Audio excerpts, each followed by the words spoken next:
Assalamualaikum warahmatullahi wabarakatuh. Kami dari kelompok 7 yang beranggotakan saya Agus Mubarokus Sufyan, teman saya Mbak Cindy Amelia, dan juga Mbak Laila Khofifah. Dalam video kali ini, kami akan mempresentasikan hasil diskusi kelompok kami yang berjudul Upaya Pemberantasan Korupsi. Baik teman-teman, langsung saja mari kita simak video berikut ini. Saya Cindy Amelia akan menjelaskan tentang konsep pemberantasan korupsi. Korupsi telah dianggap sebagai hal yang biasa, dengan dalih sudah sesuai prosedur. Koruptor tidak lagi memiliki rasa malu dan takut, sebaliknya memamerkan hasil korupsinya secara demonstratif. Padahal tindak pidana korupsi merupakan masalah yang sangat serius, karena tindak pidana korupsi dapat membahayakan stabilitas dan keamanan negara dan masyarakat, membahayakan pembangunan sosial, politik, dan ekonomi masyarakat. Bahkan dapat pula merusak nilai-nilai demokrasi serta moralitas bangsa, karena dapat berdampak membudayanya tindak pidana korupsi tersebut. Pemberantasan korupsi di Indonesia sangatlah penting, karena sejak masa pemerintahan Soekarno hingga Megawati, korupsi terus terjadi, dan Indonesia selalu menempati peringkat pertama di Asia sebagai negara yang paling korup.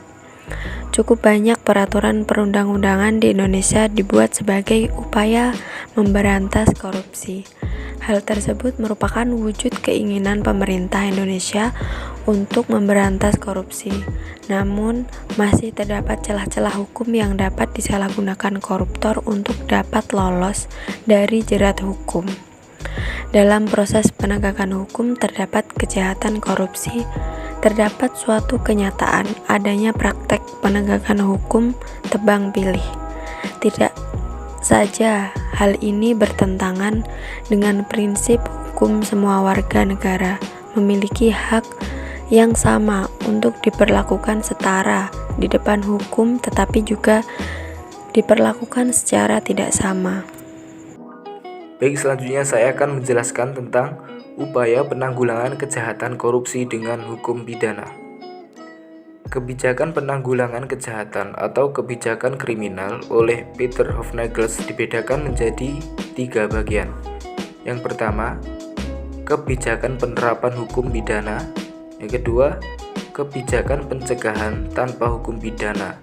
Yang ketiga, kebijakan untuk mempengaruhi pandangan masyarakat mengenai kejahatan dan pemidanaan lewat media massa, mempengaruhi pandangan masyarakat tentang kejahatan dan hukuman atau media massa, media lainnya seperti penyuluhan, pendidikan, dan lain sebagainya.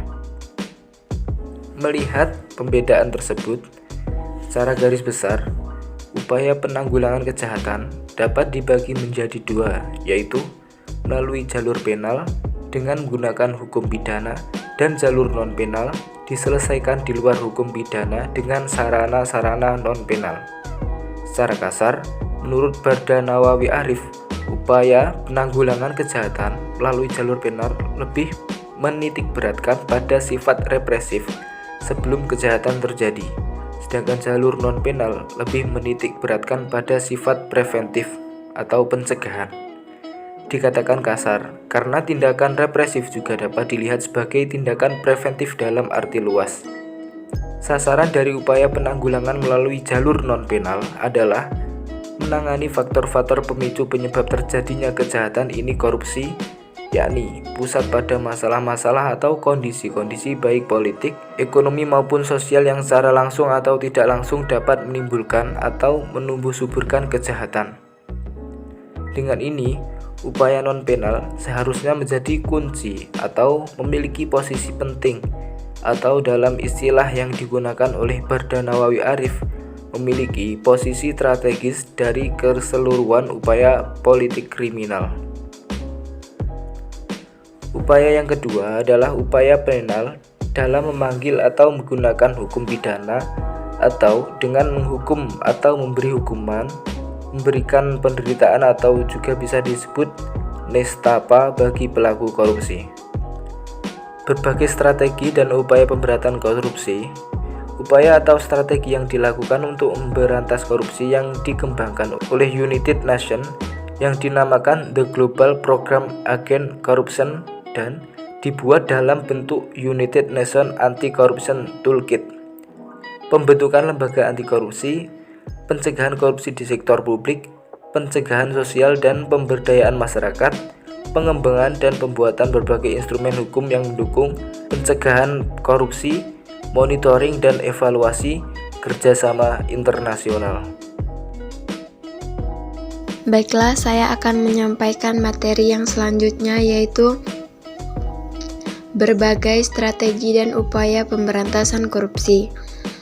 Strategi pemberantasan korupsi menurut Wiyanto yaitu gerakan melawan korupsi dijalankan di berbagai belahan dunia, dapat teridentifikasi menjadi 4 pendekatan, yaitu pendekatan pengacara, yaitu fokus dalam pendekatan ini adalah dengan memberantas dan mencegah korupsi melalui penegakan hukum dengan aturan-aturan hukum yang berpotensi menutup celah-celah tindak koruptif serta aparat hukum yang bertanggung jawab. Yang kedua yaitu pendekatan bisnis. Pendekatan ini menitik beratkan pada pencegahan korupsi melalui pemberian insentif bagi pegawai atau karyawan melalui kompetisi dalam kinerja. Yang ketiga yaitu pendekatan pasar atau ekonomi. Dalam pendekatan ini, yang dilakukan adalah menciptakan kompetisi antara pegawai atau karyawan dan sesama klien sehingga semua pihak berlomba menunjukkan kinerja yang baik, tidak korup agar dipilih pelayanannya.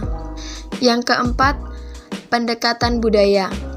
Pendekatan budaya berfokus pada bagian membangun dan memperkuat sikap anti korupsi masing-masing individu melalui pendidikan dalam berbagai cara atau bentuk. Menurut dokumen Strategi Nasional Pencegahan dan Pemberantasan Korupsi, disebutkan bahwa strategi dalam pemberantasan korupsi di Indonesia sebagai berikut. Pencegahan. Melalui strategi pencegahan diharapkan muncul langkah berkesinambungan yang berkontribusi bagi perbaikan ke depan. Strategi ini merupakan jawaban atas pendekatan yang lebih terfokus pada pendekatan represif. Yang kedua yaitu penegakan hukum. Penegakan hukum yang inkonsisten terhadap hukum positif dan prosesnya tidak transparan. Pada akhirnya berpengaruh pada tindak kepercayaan masyarakat terhadap hukum dan aparaturnya. Yang ketiga yaitu harmonisasi peraturan perundang-undangan. Disinyalir merupakan bukti konsistensi dari komitmen pemerintah Indonesia untuk mempercepat pemberantasan korupsi. Yang selanjutnya yaitu kerjasama internasional dan penyelamatan aset dari tindak pidana korupsi. Berkenaan dengan upaya pengembalian aset hasil tipikor, baik di dalam maupun di luar, perlu diwujudkan suatu mekanisme pencegahan dan pengembalian aset secara langsung sebagai ketentuan UNCED. Penyelamatan aset perlu didukung oleh pengelolaan aset negara yang dilembagakan secara profesional agar kekayaan negara dari aset hasil tipikor dapat dikembalikan kepada negara secara optimal. Semakin tinggi pengembalian aset ke kas negara dan keberhasilan kerjasama internasional khususnya di bidang tipikor, maka strategi ini diyakini berjalan dengan baik. Yang selanjutnya yaitu pendidikan dan budaya anti korupsi. Praktek-praktek korupsi yang kian masih memerlukan itikat kolaboratif dari pemerintah beserta segenap pemangku kepentingan. Wujudnya dapat berupa upaya penanaman nilai budaya integritas yang dilaksanakan secara kolektif dan sistematis, baik melalui aktivitas pendidikan anti korupsi dan internalisasi budaya anti korupsi di lingkungan publik maupun swasta. Yang selanjutnya yaitu mekanisme pelaporan pelaksanaan pemberantasan korupsi atau PPK. Strategi yang mengedepankan penguatan mekanisme di internal kementerian atau lembaga swasta dan masyarakat tentu akan memperlancar aliran data atau informasi terkait progres pelaksanaan ketentuan UNKED. Konsolidasi dan publikasi informasi di berbagai media, baik elektronik maupun cetak, akan mempermudah mengakses dan memanfaatkannya dalam penyusunan kebijakan dan pengukuran kinerja PPK. Keterbukaan dalam pelaporan kegiatan PPK akan memudahkan para pemangku kepentingan berpartisipasi aktif mengawal segenap upaya yang dilakukan oleh pemerintah, lembaga publik maupun sektor swasta. Semakin tinggi tingkat kepuasan pemangku kepentingan, maka harapannya semua kebutuhan informasi dan pelaporan terkait proses penyusunan kebijakan dan penilaian progres PPK dapat semakin terpenuhi sehingga upaya PPK dapat dikawal secara berkesinambungan dan tepat sasaran. Baik, demikian presentasi dari kami. Ada kurang lebihnya, ada kesalahan, kami mohon maaf. Cukup sekian. Wassalamualaikum warahmatullahi wabarakatuh.